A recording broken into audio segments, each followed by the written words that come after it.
मैं आपसे गुजारिश करता हूं। बहुत बहुत धन्यवाद। नमस्कार। धन्यवाद। श्री मनोज कुमार झा। शुक्रिया माननीय वाइस चेयरमैन साहब। सुकून भी है, अच्छे माहौल में बातचीत हो रही है और आप वहां हैं तो आपके पास अग्निशामक यंत्र भी रहता है आग बुझाने के लिए, ये मैंने महसूस किया है। माननीय उपसभापति महोदय, इस विधेयक पर अपनी आपत्तियां और अपनी आलोचना माननीय मंत्री जी के समक्ष रखूंगा। बिल के मसौदे पे बिंदुवार आऊंगा, लेकिन उससे पहले मैं चंद बातें रखना चाहता हूं।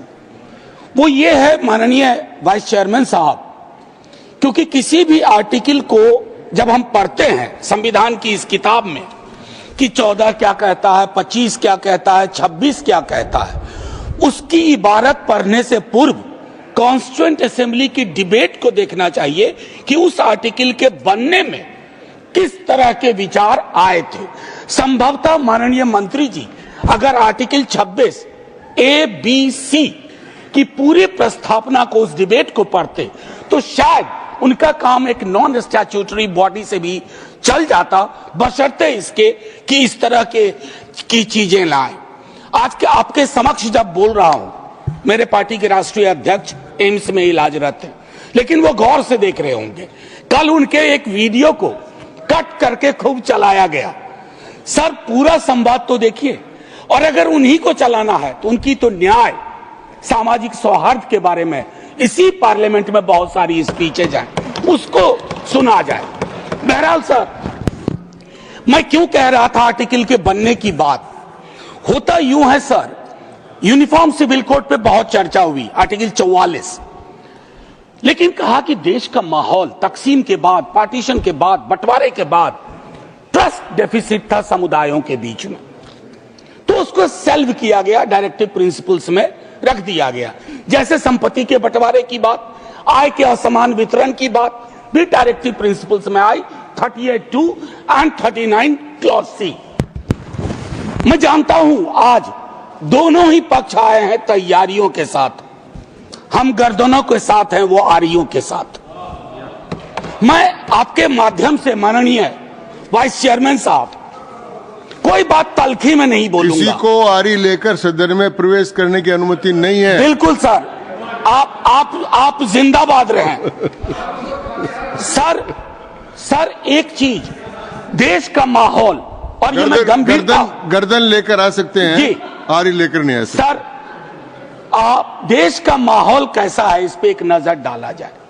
गाहे बगाहे इकोनॉमिक बाइकॉट की बात होती है, गाहे बगाहे किसी पुरानी मस्जिद के नीचे कुछ चीजें ढूंढी जाती हैं, गाहे बगाहे प्लेसेस ऑफ वर्शिप एक्ट पे सवाल उठता है।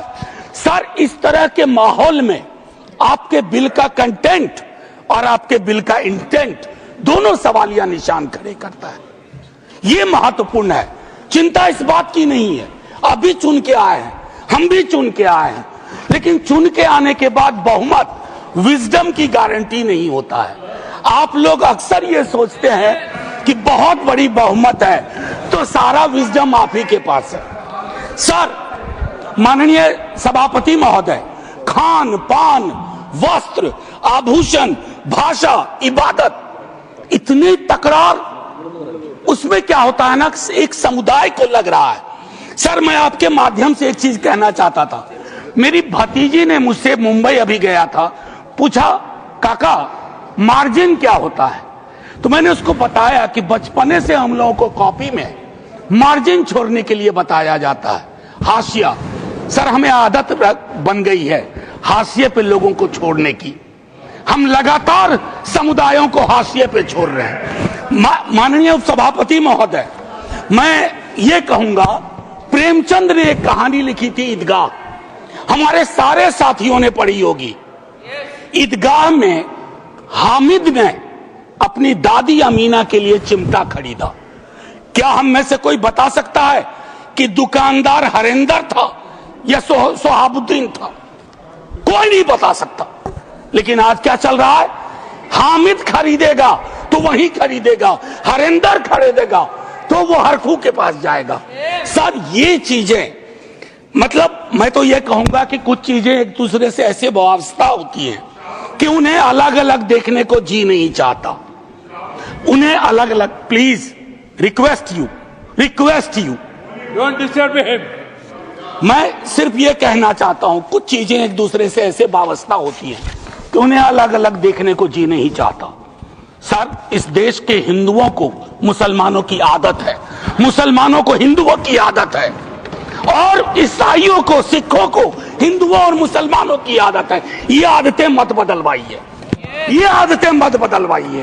सर, एक लखनऊ के मशहूर शायर थे, आजादी के बाद पाकिस्तान चले गए, फिर नेहरू से दोस्ती थी, वापस आए तो लोगों ने पूछा क्यों आ गए?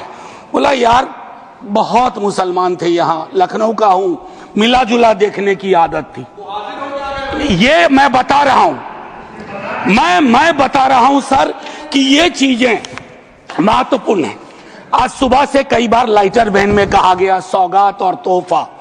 माननीय उपसभापति महोदय, लोकतंत्र में सौगात और तोहफा नहीं हुआ करता। हम राजतंत्र में नहीं हैं, लोकतंत्र में एक एक पाई स्टेट एक्सचेकर की है, और एक एक पाई पे एक एक नागरिक का हक है, और उस नागरिक का भी है जो हाशिए पे है, और उस नागरिक का भी है जिसने जानवरों को बंद करके एक प्राइवेट जू खोल लिया है। ये हमें समझना होगा। माननीय उपसभापति महोदय, कल मैं माननीय गृह मंत्री जी को सुन रहा था। माननीय गृह मंत्री जी बहुत अच्छी तरह से जो वक्फ है उसका ओरिजिन बता रहे थे। मैं तैयारी का सोर्स हम लोगों का शायद कुछ तो समान है हमारे में।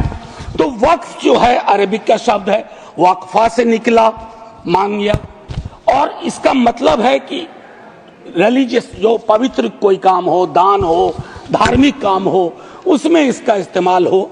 और अलग अलग लोग इसका प्रोनाउंसिएशन अलग करते हैं, कोई वक्फ बोलता है, कोई वकफ बोलता है।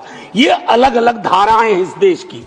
काबा की मस्जिद जो 622 में बनी प्रॉफिट मोहम्मद के time, peace be upon him, वो पहली इस्लामिक वक्फ थी। उसके बाद एक चीज हम सबको याद रखना चाहिए, हम किसी भी धर्म के मानने वाले हों, राष्ट्र की अवधारणा से पूर्व नदियां नहीं बटी थी, संस्थाएं ऐसे नहीं बटे थे, बनते गए, उसमें सुधार भी हुआ।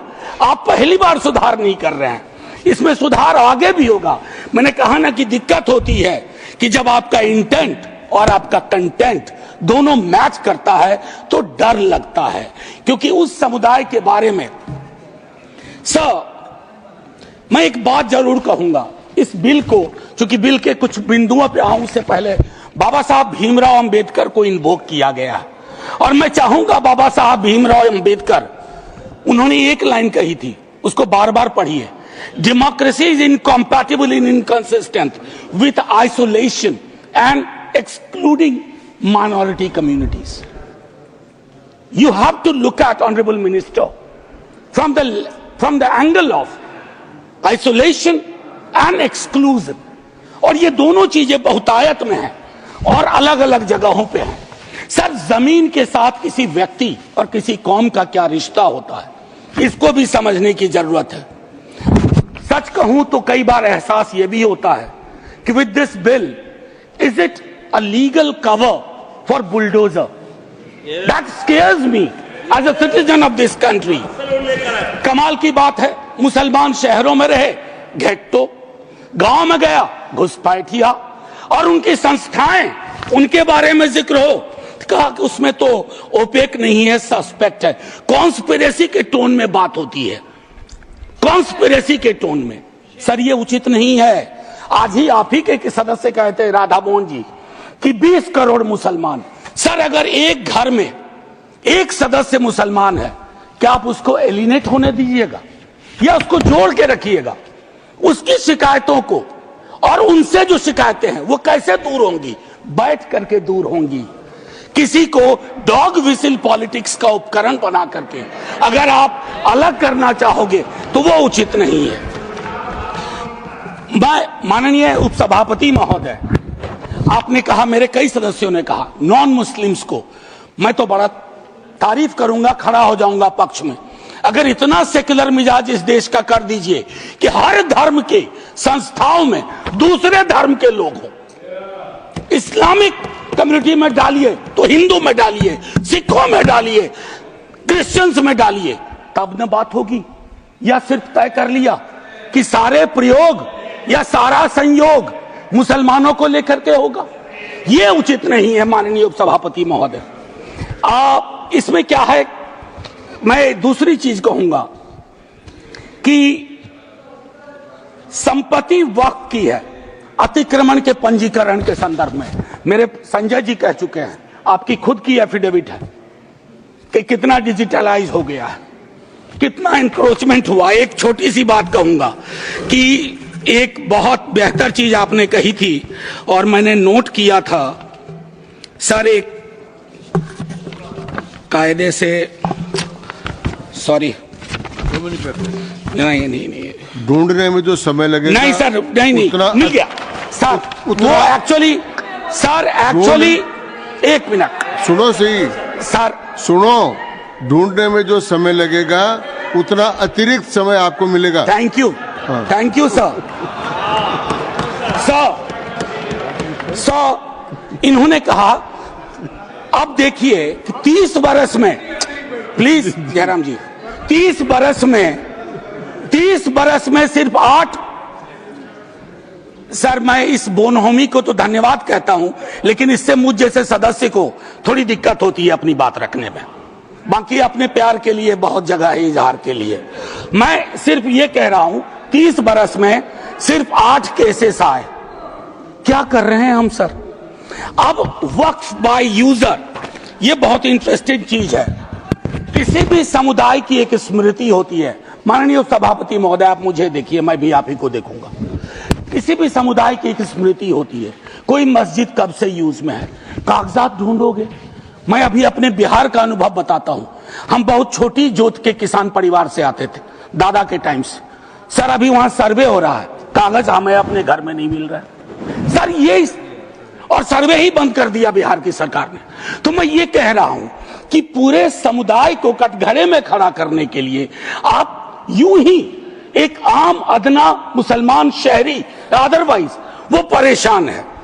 पुरानी संपत्ति है, लैक ऑफ टेक्निकल एक्सपर्टीज नहीं है, कहां से लाए, सब विवाद में आ जाएंगे, लिटिगेशन का एक पहाड़ खड़ा हो जाएगा हमारे समक्ष। और हां, आप डीएम को बहुत काम पकड़ाते हो। बेचारा डीएम लोकल लेवल पे हम कहते हैं ट्रैक्टर बन के रह गया है।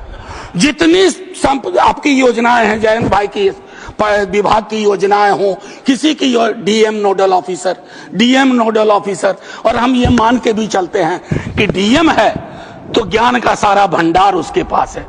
डीएम को एक एक महकमे की मीटिंग का टाइम नहीं मिलता है, क्या क्या करेगा डीएम। मैं आपके माध्यम से माननीय सभापति महोदय, वीकर सेक्शंस की बड़ी चर्चा इसमें की गई है। कम से कम पसमानदा, अपने हिंदू समाज में भी पसमानदा बहुत बड़े। जब आप लोगों के पास आग्रह करता हूं 0 आवर के माध्यम से या किसी उपकरण से कि साहब कास्ट सेंसस करवा दो, तो आप चुप हो जाते हैं। अभी संजय जी ने कहा कि भगवान ने अगर ये व्यवस्था नहीं बनाई ऊंच नीच की, जाति व्यवस्था की, तो भगवान के समक्ष जो इबादत का है, जो मंदिर है, वहां क्यों ये व्यवस्था बनी रहे? क्यों नहीं आरक्षण हो? क्यों नहीं हम सुनिश्चित करें कि पूजा पद्धति किसी एक जाति विशेष के हाथ में ना हो, हर कोई उसमें भागीदारी कर सके। सर तब तो जो राष्ट्र की संकल्पना थी हमारी, हम उसको साकार कर पाएंगे। अब देखिए कंसल्टेशन, रिजिजू जी बहुत इनोसेंट चरित्र के हैं, बहुत इनोसेंट चेहरा भी है। कंसल्टेशन के इतने आंकड़े बता दिए।